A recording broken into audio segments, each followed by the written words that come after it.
ನಮಸ್ಕಾರ. ಇವತ್ತು ನಾವು ಒಬ್ಬ ಅಸಾಧಾರಣ ರಾಣಿಯ ಕಥೆಯನ್ನ ನೋಡೋಣ. ಆಕೆ ತಾನು ಆಳಿದ ದೇಶದಲ್ಲಿ ಹುಟ್ಟಿದವಳೇ ಅಲ್ಲ, ಆದರೆ ಆ ದೇಶದ ಇತಿಹಾಸದ ದಿಕ್ಕನ್ನೇ ಬದಲಾಯಿಸಿಡ್ಲು. ಆಕೆಯೇ ಸ್ಕಾಟ್ಲೆಂಡ್ನ ಸಂತ ಮಾರ್ಗರೆಟ್.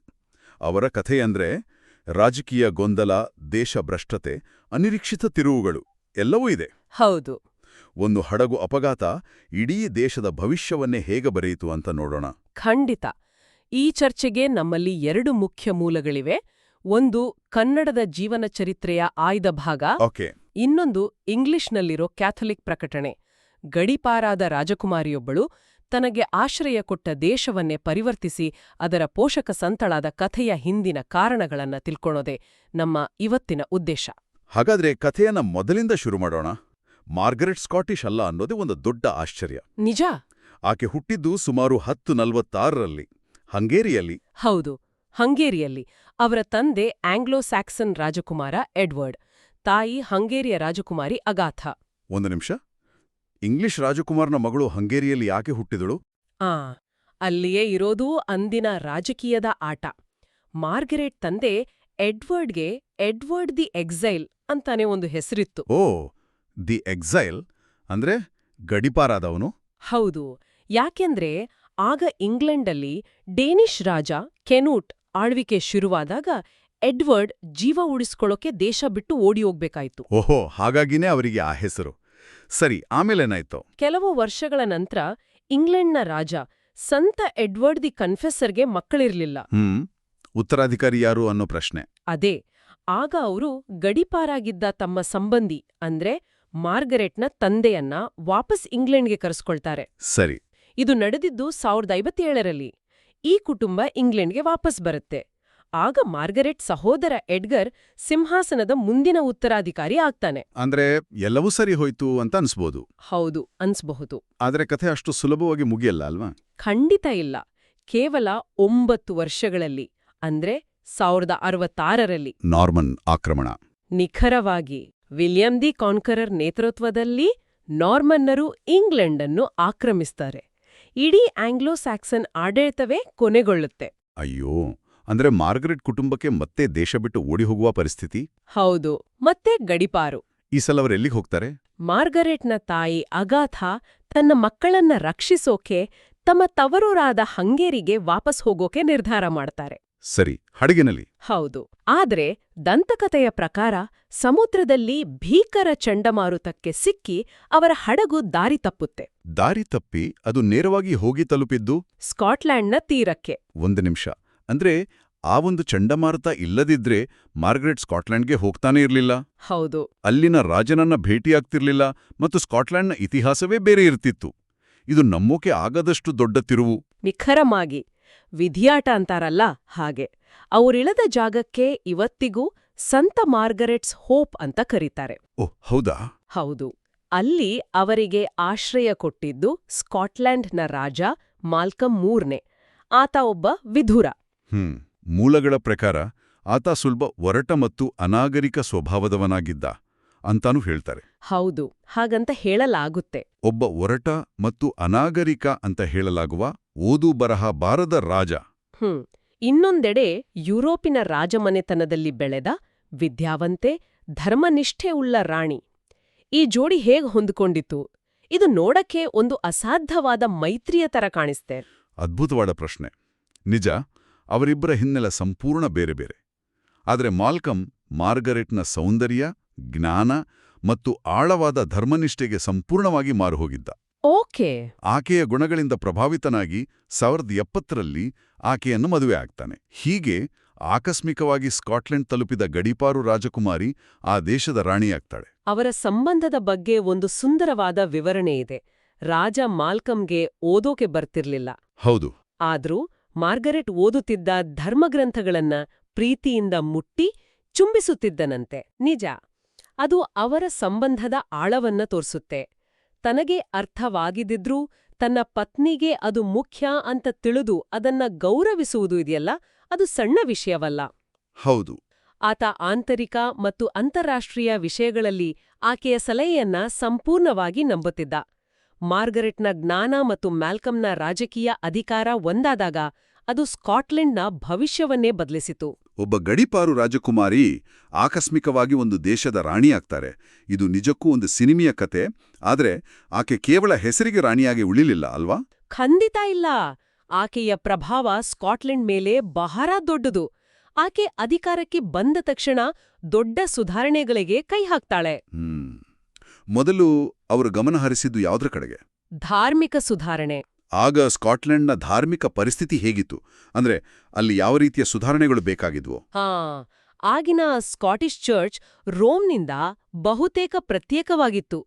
ಅವರು ಹಳೆಯ ಕೆಲ್ಟಿಕ್ ಸಂಪ್ರದಾಯಗಳನ್ನ ಅನುಸರಿಸುತ್ತಿದ್ರು. ಓಕೆ, ಹೇಗೆ ಅಂದ್ರೆ? ಉದಾಹರಣೆಗೆ, ಅವರು ಲೆಂಟ್ ಶುರು ಮಾಡುವ ಸಮಯ ಮತ್ತು ಈಸ್ಟರ್ ಆಚರಿಸುವ ದಿನಾಂಕಗಳು ಯುರೋಪಿನ ಉಳಿದ ಕ್ಯಾಥೋಲಿಕ್ ದೇಶಗಳಿಗಿಂತ ಬೇರೆಯಾಗಿತ್ತು. ಅವರ ಪೂಜಾ ವಿಧಾನಗಳಲ್ಲೂ ವ್ಯತ್ಯಾಸಗಳಿದ್ವು. ಓಹ್, ಅಂದ್ರೆ ಅವರು ಉಳಿದ ಯುರೋಪಿಯನ್ ಕ್ರೈಸ್ತ ಜಗತ್ತಿನಿಂದ ಸ್ವಲ್ಪ ದೂರ ಉಳಿದಿದ್ರು. ಹೌದು. ಇಲ್ಲಿ ಒಂದು ಪ್ರಮುಖವಾದ ಒಳನೋಟವಿದೆ. ಇದು ಕೇವಲ ಹಬ್ಬದ ದಿನಾಂಕದ ವಿಷಯವಾಗಿರಲಿಲ್ಲ. ಯುರೋಪಿನ ರಾಜಕೀಯ ಮತ್ತು ಧಾರ್ಮಿಕ ಜಗತ್ತಿನಲ್ಲಿ ಸ್ಕಾಟ್ಲೆಂಡ್ ಬೇರೆ ಅಥವಾ ಹಿಂದುಳಿದಿದೆ ಅಂತ ಗುರುತಿಸಲ್ಪಟ್ಟಿತ್ತು. ರೋಮನ್ ಕ್ಯಾಥೋಲಿಕ್ ಸಂಪ್ರದಾಯದಲ್ಲಿ ಬೆಳೆದ ಮಾರ್ಗರೆಟ್ ಸ್ಕಾಟ್ಲೆಂಡ್ ಅನ್ನು ಉಳಿದ ಯುರೋಪಿಯನೊಂದಿಗೆ ಒನ್ನುಗೂಡಿಸೋಕೆ ಪ್ರಯತ್ನ ಮಾಡಿದ್ಲು. ಅಂದ್ರೆ ಇದು ಒಂದು ರೀತಿ ಸ್ಟ್ರಾಟಜಿಕ್ ಮೂವ್ ಕೂಡ ಆಗಿತ್ತಾ? ಖಂಡಿತ. ರೋಮ್ ಜೊತೆ ಸಂಬಂಧ ಸರಿಪಡಿಸ್ಕೊಳ್ಳೋದು ಅಂದ್ರೆ ಕೇವಲ ಧಾರ್ಮಿಕವಾಗಿ ಅಲ್ಲ, ರಾಜಕೀಯವಾಗಿಯೂ ಯುರೋಪಿನ ಮುಖ್ಯವಾಹಿನಿಗೆ ಬರೋ ಒಂದು ದೊಡ್ಡ ಹೆಜ್ಜೆ ಆಗಿತ್ತು. ಆದ್ರೆ ಈ ಬದಲಾವಣೆಗಳನ್ನು ಎಲ್ಲರೂ ಒಪ್ಕೊಂಡ್ರ? ಶತಮಾನಗಳಿಂದ ತಮ್ಮದೇ ಆದ ಸಂಪ್ರದಾಯಗಳನ್ನ ಪಾಲಿಸ್ತಿದ್ದ ಸ್ಥಳೀಯ ಧರ್ಮಗುರುಗಳು ಇದನ್ನ ಸುಲಭವಾಗಿ ಒಪ್ಕೊಂಡ್ರ? ಇಲ್ಲ, ಖಂಡಿತ ಇಲ್ಲ. ಆರಂಭದಲ್ಲಿ ವಿರೋಧ ಇದ್ದೇ ಇತ್ತು. ಆದ್ರೆ ಮಾರ್ಗರೆಟ್ನ ಜಾಣ್ಮೆ ಇದ್ದಿದ್ದೇ ಅಲ್ಲಿ. ಆಕೆ ಈ ಬದಲಾವಣೆಗಳನ್ನ ಬಲವಂತವಾಗಿ ಹೇರ್ಲಿಲ್ಲ. ಓಕೆ. ಬದಲಾಗಿ ಧರ್ಮಸಭೆಗಳನ್ನ, ಅಂದ್ರೆ ಸಿನೋಡ್ಸ್ ಅಂತಾರಲ್ಲ, ಅದನ್ನ ನಡೆಸಿ ಪ್ರೀತಿ, ಗೌರವ ಮತ್ತು ತರ್ಕಬದ್ಧ ವಾದಗಳ ಮೂಲಕ ಅಲ್ಲಿನ ಧರ್ಮಗುರುಗಳನ್ನ ಒಪ್ಪಿಸಿದ್ಲು. ಗಂಡನ ಸಂಪೂರ್ಣ ಬೆಂಬಲವೂ ಆಕೆಗಿತ್ತು. ಸರಿ. ಧಾರ್ಮಿಕ ಆಚರಣೆಗಳ ಜೊತೆಗೆ ಬೇರೆ ಯಾವ ಸುಧಾರಣೆಗಳನ್ನ ತಂದಳು? ಆಕೆ ಹಾಳಾಗಿದ್ದ ಚರ್ಚುಗಳನ್ನ ನವೀಕರಿಸಿದಳು, ಹೊಸದಾಗಿ ಕಟ್ಟಿಸಿದ್ಲು. ಪ್ರಸಿದ್ಧ ಡನ್ಫಾರ್ಮ್ಲೇನ್ ಅಬ್ಬೆಯನ್ನ ನಿರ್ಮಿಸಿ ಬೆನೆಡಿಕ್ಟೈನ್ ಪಂಥದ ಸನ್ಯಾಸಿಗಳನ್ನ ಸ್ಕಾಟ್ಲೆಂಡ್ಗೆ ಪರಿಚಯಿಸಿದಳು. ಅಷ್ಟೇ ಅಲ್ಲ, ಆಂಗ್ಲೋ ಸ್ಯಾಕ್ಸನ್ ಗುಲಾಮರನ್ನ ಸ್ವತಂತ್ರಗೊಳಿಸೋಕೆ ಶ್ರಮಿಸಿದ್ಲು. ಸ್ಕಾಟ್ಲೆಂಡ್ಗೆ ಶಿಕ್ಷಣ ಮತ್ತು ಕಲೆಯನ್ನು ಪರಿಚಯಿಸಿ ಸಾಂಸ್ಕೃತಿಕವಾಗಿಯೂ ಆ ದೇಶವನ್ನ ಮೇಲೆತ್ತೋಕೆ ಪ್ರಯತ್ನಪಟ್ಲು. ಆಕೆಯ ಸಾರ್ವಜನಿಕ ಕಾರ್ಯಗಳಷ್ಟೇ ಆಕೆಯ ವೈಯಕ್ತಿಕ ಜೀವನವು ಬಹಳ ಆದರ್ಶಪ್ರಾಯವಾಗಿತ್ತು ಅಂತ ಮೂಲಗಳು ಹೇಳ್ತವೆ. ಖಂಡಿತ. ಆಕೆಯ ಸಾರ್ವಜನಿಕ ಕಾರ್ಯಗಳು ಆಕೆಯ ಆಳವಾದ ವೈಯಕ್ತಿಕ ಧರ್ಮನಿಷ್ಠೆಯ ಪ್ರತಿಬಿಂಬವಾಗಿತ್ತು.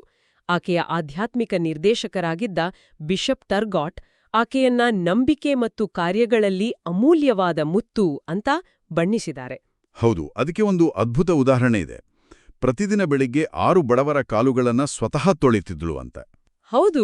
ಮತ್ತೆ ಪ್ರತಿದಿನ 9 ಅನಾಥರು ಮತ್ತು 24 ಗೃಹಸ್ಥರಿಗೆ ಊಟ ಬಡಿಸದೆ ತಾನು ಊಟ ಮಾಡ್ತಿರ್ಲಿಲ್ಲ ಅಂತಾನೂ ಹೇಳಲಾಗತ್ತೆ.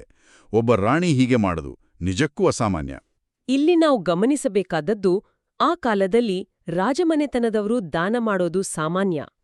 ಆದ್ರೆ ಸ್ವತಃ ಬಡವರ ಕಾಲು ತೊಳೆಯೋದು, ಅನಾಥರಿಗೆ ಊಟ ಬಡಿಸೋದು, ಇದು ಅಧಿಕಾರದ ವಿನಮ್ರತೆಯನ್ನ ತೋರಿಸುತ್ತೆ. ತನ್ನ ಸ್ಥಾನಮಾನಕ್ಕಿಂತ ತನ್ನ ನಂಬಿಕೆ ದೊಡ್ಡದು ಅಂತ ಆಕೆ ಬದುಕಿ ತೋರಿಸಿದ್ಲು. ಹೌದು. ಆಕೆ ವೈಯಕ್ತಿಕ ಶಿಸ್ತು ಕೂಡ ಅಷ್ಟೇ ಕಠಿಣವಾಗಿತ್ತು ಅಂತ ಓಲ್ದೇವೆ. ವರ್ಷದಲ್ಲಿ 8 ಬಾರಿ ತಪಸ್ಸು ಕಾಲ ಆಚರಿಸ್ತಿದ್ದಾಳು ಅಂತ. ನಿಜ. ಬಹಳ ಕಡಿಮೆ ನಿದ್ದೆ ಮಾಡಿ ಹೆಚ್ಚಿನ ಸಮಯವನ್ನ ಪ್ರಾರ್ಥನೆ ಮತ್ತು ಬೈಬಲ್ ಪಠಣದಲ್ಲಿ ಕಳೆತಿದ್ಲು. ಅಷ್ಟೇ ಅಲ್ಲ, ಧರ್ಮಗುರುಗಳ ಪೂಜಾ ವಸ್ತ್ರಗಳನ್ನ ಸ್ವತಃ ಕೈಯಿಂದ ಹೊಲಿತಿದ್ಲು. ಇವೆಲ್ಲವೂ ಆಕೆಯ ಆಳವಾದ ನಂಬಿಕೆಗೆ ಸಾಕ್ಷಿ. ಹೌದು. ಆಕೆ ತನ್ನ ರಾಣಿಯ ಸ್ಥಾನವನ್ನ ಕೇವಲ ಅಧಿಕಾರ ಅಂತ ನೋಡ್ಲಿಲ್ಲ, ಬದಲಿಗೆ ಅದೊಂದು ಸೇವೆ ಮಾಡುವ ಜವಾಬ್ದಾರಿ ಅಂತ ಭಾವಿಸಿದ್ಲು. ಒಬ್ಬ ರಾಣಿ, ತಾಯಿ ಮತ್ತು ಸುಧಾರಕಿಯಾಗಿ ಇಷ್ಟೆಲ್ಲ ಮಾಡಿದ ಮಾರ್ಗರೆಟ್ ಅವರ ಅಂತ್ಯ ಮಾತ್ರ ಬಹಳ ದುರಂತಮಯವಾಗಿತ್ತು. ಹೌದು. 1093ರಲ್ಲಿ ಮಾರ್ಗರೆಟ್ ತೀವ್ರ ಅನಾರೋಗ್ಯದಿಂದ ಹಾಸಿಗೆ ಹಿಡಿದಿದ್ದಾಗ ಆಕೆಗೆ ಒಂದು ಭಯಾನಕ ಸುದ್ದಿ ಕಾದಿತ್ತು. ಆಕೆಯ ಪತಿ ರಾಜ ಮಾಲ್ಕಮ್ ಮತ್ತು ಹಿರಿಯ ಮಗ ಎಡ್ವರ್ಡ್ ಇಬ್ಬರು ಯುದ್ಧದಲ್ಲಿ ಮರಣ ಹೊಂದುತ್ತಾರೆ. ಹೌದು. ಆ ಸುದ್ದಿ ಆಕೆ ಹಾಸಿಗೆ ಹಿಡಿದಿರುವಾಗ್ಲೇ ತಲುಪುತ್ತೆ. ಆ ಅತೀವ ದುಃಖದಲ್ಲೂ ಆಕೆಯ ಪ್ರತಿಕ್ರಿಯೆ ಬಹಳ ಗಹನವಾಗಿತ್ತು. ಏನದು?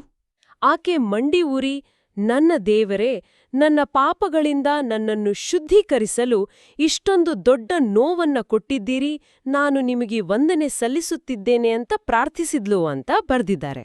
ಓಹ್, ಆ ಸುದ್ದಿ ಕೇಳಿದ 4 ದಿನಗಳಲ್ಲಿ ನವೆಂಬರ್ 16, 1993ರಂದು ಆಕೆ ತೀರಿಕೊಳ್ತಾಳೆ. ಆದರೆ ಆಕೆಯ ಪರಂಪರೆ ಅಲ್ಲಿಗೆ ಕೊನೆಯಾಗ್ಲಿಲ್ಲ, ಅದು ಮುಂದುವರಿಯಿತು. ಖಂಡಿತ. ಆಕೆಯ 8 ಮಕ್ಕಳಲ್ಲಿ 3 ಗಂಡು ಮಕ್ಕಳು, ಅಲೆಕ್ಸಾಂಡರ್, ಎಡ್ಗರ್ ಮತ್ತು ಡೇವಿಡ್, ಒಬ್ಬರ ನಂತರ ಒಬ್ಬರು ಸ್ಕಾಟ್ಲೆಂಡ್ನ ರಾಜರಾದ್ರು. ಅವರು ತಮ್ಮ ತಾಯಿಯ ಸುಧಾರಣೆಗಳನ್ನು ಮುಂದುವರಿಸಿದರು. ಹೌದು, ಅವರಲ್ಲಿ ಡೇವಿಡ್ ಮುಂದೆ ಸಂತನಾದ. ಮಗಳು ಮಟಿಲ್ಡಾ ಇಂಗ್ಲೆಂಡಿನ ರಾಜ 1ನೇ ಹೆನ್ರಿಯನ್ನ ಮದುವೆಯಾಗಿ ಇಂಗ್ಲೆಂಡಿನ ರಾಣಿಯಾದಳು. ಹೀಗೆ ಆಕೆಯ ಪ್ರಭಾವ 2 ದೇಶಗಳಲ್ಲಿ ಮುಂದುವರಿಯಿತು. ಹಾಗಾಗಿಯೇ ಆಕೆಯ ಮರಣದ ಸುಮಾರು 150 ವರ್ಷಗಳ ನಂತರ 1250ರಲ್ಲಿ ಪೋಪ್ ಇನ್ನೋಸೆಂಟ್ ಐವಿ ಆಕೆಯನ್ನ ಸಂತ ಪದವಿಗೇರಿಸಿ ಸ್ಕಾಟ್ಲೆಂಡ್ನ ಪೋಷಕ ಸಂತಳನ್ನಾಗಿ ಘೋಷಿಸಿದರು. ಹೌದು, ಇವತ್ತಿಗೂ ಆಕೆಯನ್ನ ಸ್ಕಾಟ್ಲೆಂಡ್ನಲ್ಲಿ ಬಹಳ ಗೌರವದಿಂದ ಕಾಣಲಾಗುತ್ತೆ. ಒಟ್ಟಿನಲ್ಲಿ ರಾಜಕೀಯ ಬಿರುಗಾಳಿಗೆ ಸಿಲುಕಿದ ಒಂದು ಜೀವನ, ಒಂದು ಹಡಗು ಅಪಘಾತ ಇಡೀ ರಾಷ್ಟ್ರದ ದಿಕ್ಕನ್ನೇ ಹೇಗೆ ಬದಲಾಯಿಸ್ತು ಅಂತ ನಾವು ನೋಡಿದ್ವಿ. ಹಂಗೇರಿಯಲ್ಲಿ ಹುಟ್ಟಿ ಇಂಗ್ಲೆಂಡ್ನಲ್ಲಿ ಬೆಳೆದು ಆಕಸ್ಮಿಕವಾಗಿ ಸ್ಕಾಟ್ಲೆಂಡ್ಗೆ ಬಂದ ಒಬ್ಬ ವ್ಯಕ್ತಿ ತಾನು ದತ್ತು ಪಡೆದ ದೇಶದ ಆಧ್ಯಾತ್ಮಿಕ ಮತ್ತು ಸಾಂಸ್ಕೃತಿಕ ಆತ್ಮದ ಪ್ರತೀಕವಾಳು. ಇಲ್ಲಿ ನಾವು ಗಮನಿಸಬೇಕಾದ ಪ್ರಮುಖ ಅಂಶ ಅಂದ್ರೆ, ಆಕೆ ತನ್ನ ಅಧಿಕಾರ ಮತ್ತು ಸಂಪತ್ತನ್ನ ವೈಯಕ್ತಿಕ ಲಾಭಕ್ಕಾಗಿ ಯಾವತ್ತೂ ಬಳಸಲಿಲ್ಲ. ಹೌದು, ಬದಲಾಗಿ ದೇವರ ಮಹಿಮೆ ಮತ್ತು ಆತ್ಮಗಳ ರಕ್ಷಣೆಗಾಗಿ ಅದನ್ನು ಒಂದು ಸಾಧನವಾಗಿ ನೋಡಿದ್ಲು. ಇದು ಅಧಿಕಾರ ಮತ್ತು ಸಂಪತ್ತಿನ ಆಮಿಷಗಳನ್ನ ಆಕೆ ಹೇಗೆ ನಿಭಾಯಿಸಿದ್ಲು ಅನ್ನೋದನ್ನ ಸ್ಪಷ್ಟವಾಗಿ ತೋರಿಸುತ್ತೆ. ಕೇಳುಗರಿಗೆ ಒಂದು ಅಂತಿಮ ಚಿಂತನೆ. ಮಾರ್ಗರೆಟ್ನ ಕಥೆ ವೈಯಕ್ತಿಕ ನಂಬಿಕೆಯು ರಾಜಕೀಯ ಶಕ್ತಿಯೊಂದಿಗೆ ಸೇರಿದಾಗ ಒಂದು ದೇಶದ ಭವಿಷ್ಯವನ್ನ ಹೇಗೆ ರೂಪಿಸಬಹುದು ಅನ್ನೋದಕ್ಕೆ ಒಂದು ಶ್ರೇಷ್ಠ ಉದಾಹರಣೆ. ನಿಜ. ಆದರೆ ಇಲ್ಲೊಂದು ಪ್ರಶ್ನೆ ಬರುತ್ತೆ. ಒಂದು ವೇಳೆ ಆಕೆಗೆ ರಾಣಿಯ ಸ್ಥಾನಮಾನ ಇಲ್ಲದಿದ್ರೆ, ಕೇವಲ ಒಬ್ಬ ಸಾಮಾನ್ಯ ಧರ್ಮನಿಷ್ಠ ಮಹಿಳೆಯಾಗಿದ್ರೆ ಈ ಸುಧಾರಣೆಗಳು ಸಾಧ್ಯವಾಗ್ತಿದ್ವಾ? ಒಳ್ಳೆ ಪ್ರಶ್ನೆ. ಆಕೆಯ ಯಶಸ್ಸಿನ ಹಿಂದೆ ಆಕೆಯ ವ್ಯಕ್ತಿತ್ವದ ಪಾತ್ರವೆಷ್ಟು, ಆಕೆಯ ಸ್ಥಾನಮಾನದ ಪಾತ್ರವೆಷ್ಟು? ಇದು ಯೋಚಿಸಬೇಕಾದ ವಿಷಯ.